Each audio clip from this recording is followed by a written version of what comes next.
이 시각 가장 화제를 모으고 있는 이슈 짚어봅니다. 오늘 남북 이산가족들이 이틀차 만남을 갖고 있습니다. 네, 관련된 이야기 심구섭 남북 이산가족협의회 대표 박민우 정치부 기자와 함께 짚어보겠습니다.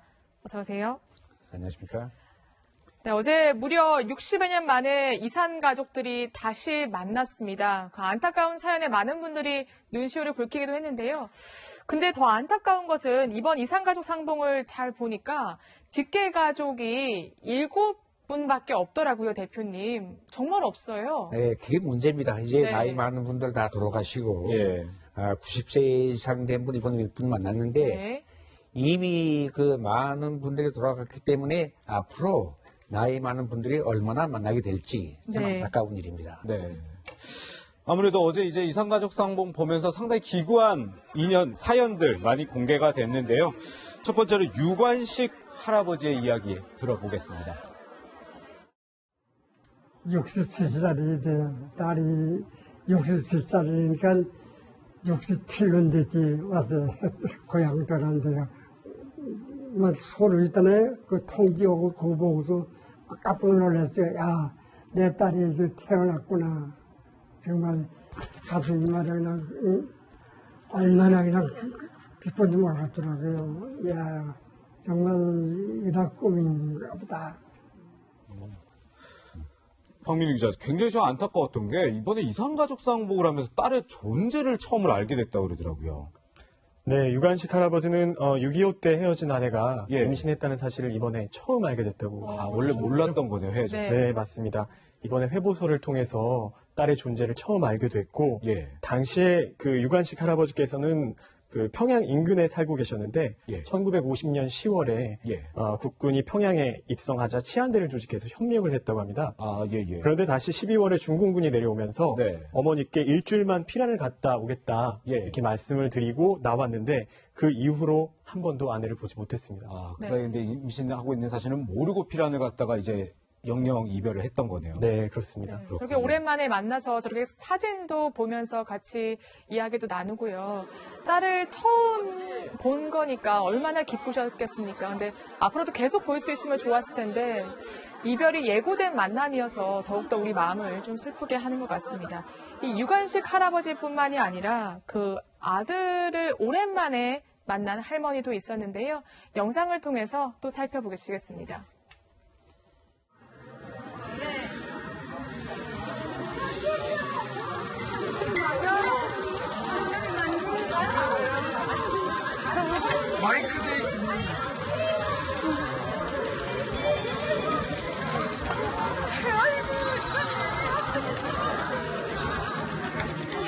엄마 진정 좀 해. 엄마 진정 좀. 네, 사실 그 아들분도 지금 71세신데 마치 정말 그 4살 배기, 5살 배기 아들을 안는 것처럼 껴안는 모습에 굉장히 마음이 뭉클해지는데 저 할머니는 좀 어떤 사연을 갖고 계신가요?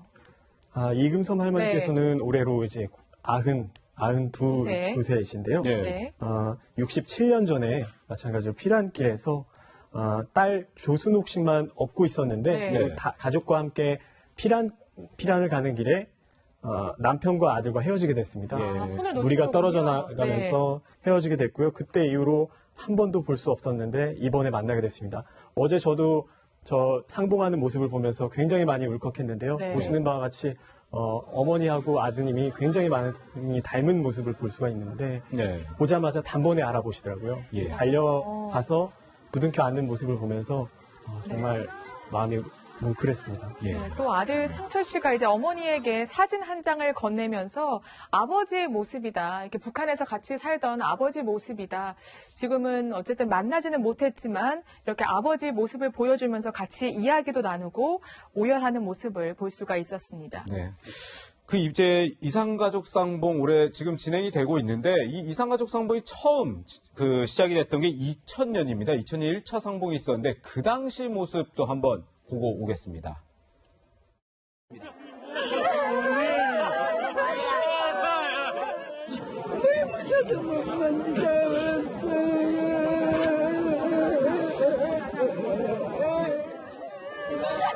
어제도 안 했어. 총을 맞아가지고 죽은 줄 알고 안 했단 말이야. 방금 지금 같이 지금 1차 상봉 때 모습을 네. 봤는데 굉장히 오열하고 슬퍼하는 모습인데 사실 올해 이제 상봉 때는 좀 다소 담담해 보이기도 하고 막 상당히 차이가 있는 것 같아요. 저 장본인들의 심정은 본인이 아는 잘 모릅니다. 저는 예. 94년도에 동생 만났어요. 예, 저는 예. 만났는데 이런 단체, 이런 상봉이 아니고 개별적으로 북한에 있는 동생을 만났는데 중국서 만났습니다. 예, 예. 근데 쭉 2년 동안에 편지 왕래했기 때문에 저기 달려오는 것이 내 동생이구나 알지 그러지 몰랐습니다. 그래서 예. 네. 47년 만에 만났으니까 모르지 않습니까? 네. 그냥 사진 보고 알았기 때문에 부뚜고 울었는데 어제 그저께 북한에 있는 또 여동생이 편지 왔어요. 제가 예, 가지고 예. 있는데 그 편지에 어릴 때 오빠 무릎 위에서 재롱 부리던 제가 이제 파파 할머니 되었습니다. 이렇게 편지 왔어요. 예. 이런 것은 저 혼자뿐만 아니고 지금처럼 만난 분들 다 똑같은 상황입니다. 근데 이런 상황이 언제 풀릴런지 우리가 통계를 본다면은 13만 2천 명 중에서 7만 5천 명이 돌아갔어요. 약. 오, 거의 그리고 절반가량이 이상이네요. 돌아갔네요. 지금 생존자가 5만 7천 명. 네. 문제는 90세 이상이 지금 1만 2천 명이에요. 그럼 이 90세 이상 된 분들이 아마 오늘 이 순간도 돌아가신 분들이 있을 거예요. 네. 그럼 종래같이 지금 이게 4천 명밖에 만나지 못했어요. 네. 지금까지. 그럼 언제 이런 방식으로 이산가족 문제를 해결할 것인가? 이 정부에서 역대 정부가 전부 구호로는 이산가족 문제를 해결한다 했습니다. 네. 근데 아무런 진전이 없어요. 그렇죠. 이게 하나의 전시성 행사에 지나지 않습니다. 네. 앞으로 문재인 정부가 어제 그 대통령이 말씀했지만은 앞으로 이런 문제를 해결한다 했는데 상봉은 거의 불가능합니다. 언제 만듭니까? 네. 그러니까 제가 보기에는 이산가족들을 생사확인을 먼저 하고 네. 그 다음에 편지 왕래하고 네. 방법이 있습니다. 네, 네. 이런 네. 방법으로 정부에서 그냥 방관시하고 있는 거예요. 예. 왜냐하면 지금 저희 핸드폰으로 스마트폰으로 세계 어느 나라하고 다 전화가 되지 않습니까? 그렇죠. 커피 한 잔 값이면 다 전화되지 않습니까? 예. 이런 좋은 시대에 그냥 이산가족 방치하고 매년에 한 번씩, 이번 3년에 한 번입니다. 네. 이렇게 100명씩 만나고 뭔 의미가 있습니까? 예. 그러니까 저희가 바라는 것은 정말 정부에서 이산가족 문제를 해결한다면은 예, 예. 근본적인 문제부터 다시 시작해야지 이 3년 만에 100명씩 만나는 거 아무런 의미가 없습니다. 네. 네. 그렇군요. 이산가족 협의회 이제 대표로서 좀 정부의 따끔한 조언과 그리고 빠른 대책을 좀 요구해 주셨습니다. 사실 뭐 애틋한 만남이었지만 뭔가 체제의 벽이라고나 할까요? 약간 어색한 모습도 보이기도 했다면서요. 네, 맞습니다. 아무래도 65년이라는 시간이 네. 상당히 긴 시간이다 보니 그렇죠. 서로 다른 체제에서 살아온 가족들이 만나서 느끼는 그 이질감도 적지 않았을 거라고 예, 생각됩니다. 보시면 어제 차재근 네, 할아버지께서 예. 이제 북쪽에 있는 동생을 만났는데요. 빨리 북쪽에 있는 통일이 동생을 돼야 만나서 된다. 빨리 예. 통일이 와야 된다라는 네. 얘기를 서로 나눴는데 예. 동생분께서는 미국 놈들을 내보내야 된다. 네. 이렇게 강하게 말씀을 하셨고 예. 그 말을 들으신 이제 그 할아버님께서는 미국이 6.25 전쟁은 김일성이 내려와서 때문이 그렇다. 네. 그렇다라고 하니까 그건 또 거짓말이다. 예. 이런 네. 식으로 서로 좀 네. 그 체제의 네. 차이 때문에 그렇죠. 나는 그렇죠. 큰 네. 차이인 거죠. 지금 보니까 테이블 위에 표창장도 있는데요. 이것 때문에도 뭐 실랑이가 벌어졌다고 하는데 뭐 어떤 일이 벌어진 건가요? 네, 저 보시는 바와 같이 김일성 주석에게 받은 표창장을 네. 자랑 삼아 가지고 나온 부측 가족들이 이번 이산가족 때 이제 남쪽에 있는 가족들 보여주려고 네, 갖고 온 맞습니다. 거네요. 그걸 보여주러 왔는데 예. 저희 쪽 남측 지원 요원은 표창장을 테이블 아래로 내려달라고 요청했고요. 예, 예. 네. 그러자 이제 북측 조카신 분이 이제 최고 존엄인데 어떻게 내릴 수 있느냐 이렇게 얘기를 하셨고 예. 남측 지원 요원은 그러면 뒤집어 두자 네네. 이렇게 말을 했지만 뒤집는 건 더더욱 안 된다라고 네. 얘기했습니다. 그리고 그에 대해서 이제 북측 보장 요원이죠. 북측 보장 성원이 예. 이렇게 말을 합니다. 가족들 보려고 가져온 건데 네네. 그냥 두고 가만히 계시라 예. 이렇게까지 말씀을 하면서 조금 충돌이 있었던 것 같습니다. 대표님, 예. 이게 그러니까 60년 동안 다른 체제에 살아왔잖아요. 사실 김일성 주석의 뭐 표창장이면 우리나라 치면 뭐 대통령 표창장 받으면 굉장히 또 자랑스러워서 보여줄 수 있을 것 같은데 이게 가족들 간에 만나는 화기애애 모임에서 제가 이게 한마디 말씀드릴게요. 흔한 건가요? 1차 상봉 때 그때는 평양하고 서울하고 만났습니다. 네네.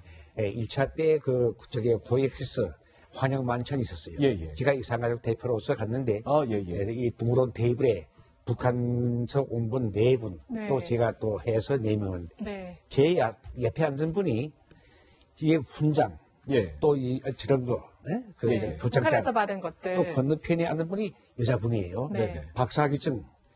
제가 수고했습니다, 고생했습니다 했어요. 왜냐하면 이런 사람들은 거기 가서 박사학위 따고 이런 거 하기 위해서 많은 고생했습니다. 그렇죠. 우리가 그걸 인정해 줘야 돼요. 왜냐하면 네. 거기서 그런 공적으로 맨몸으로 건너갔지 않습니까? 예, 예. 저희도 이북에서 맨몸으로 네. 그런 말인데 이분들이 거기 가서 북한 땅에서 박사학위 따고 또 교수가 되고 이런 많은 고생했어요. 근데 그걸 인정해 주고 예. 저희 부친이 북한에 제 동생 만날 때 한마디 했습니다. 예. 녹음에. 뭐라고 했습니까? 너는 너희 나라에서 꼭 필요한 사람 되라. 네. 그건 거기서 뭐 정치 반대할 이유가 없어요. 네네. 살기 위해서는 해야 합니다. 예.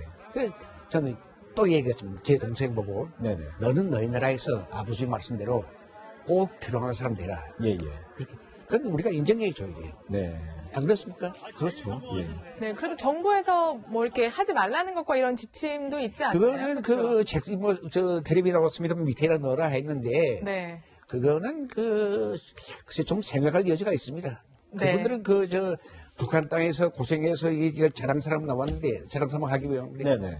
그 얼마나 고생했겠습니까? 네. 예. 안 그렇습니까? 네, 네. 알겠습니다. 그래도 이제 지금 뭐 남북 간의 좀 평화 분위기라서 그런지 좀 많이 달라진 게 지금 이제 오전 10시부터 지금 1시간 20분 정도 지났을 것 같은데 개별 상봉을 하고 있고 또 보니까 원래 보장성원들, 북측의 보장성원들이 감시조인데 이번에는 굉장히 좀 친절해졌다고 그러더라고요. 네, 맞습니다. 저도 방금 전에 이제 금강산에서 들어온 소식을 접했는데요. 예, 예. 금강산에 지금 나가 있는 남측의 기자들 얘기에 따르면 네. 2015년 만남 때와 달리 보장성원들이 굉장히 많이 부드러워졌다라는 얘기를 하고 있어요. 예, 예. 예전에는 한 두세 개 테이블을 이제 보장성원 한 명이 바로 밀착 감시를 하고 있었는데 예, 예. 지금은 좀 멀리 떨어져서 이제 듣고 있고 예, 예. 웬만해서는 남측 가족들의 뭐 편의를 예. 돕는다거나 뭐 기념사진을 찍어준다거나 이렇게 좀 더 부드러운 제스처를 취하고 있다고 그렇게 얘기가 들어오고 있습니다. 그러니까 물론 감시는 하고 있는데 이렇게 좀 자꾸 이렇게 눈치 보이고 뭔가 이렇게 나를 감시하는 것 같다 이런 느낌은 가능하나 안 들게는 좀 북측도 지금 많이 시도를 하고 있는 거네요. 네, 맞습니다. 기자들에 대한 관심도 있었는데요. 아, 그래요? 네.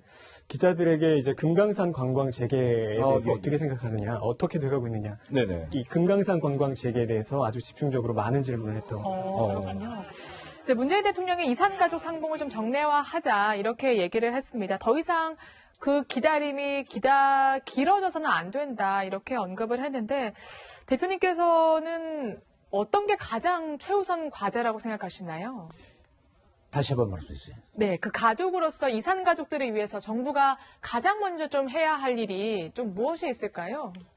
지금 다른 문제 말고 제가 말씀드리고 싶은 네. 것은 이산가족 문제를 현재 아까도 말씀드렸지만 이런 방식을 지향하고 우선 생사 확인하고 네, 생사 그다음에, 확인부터. 네. 편지 확대시켜야 합니다.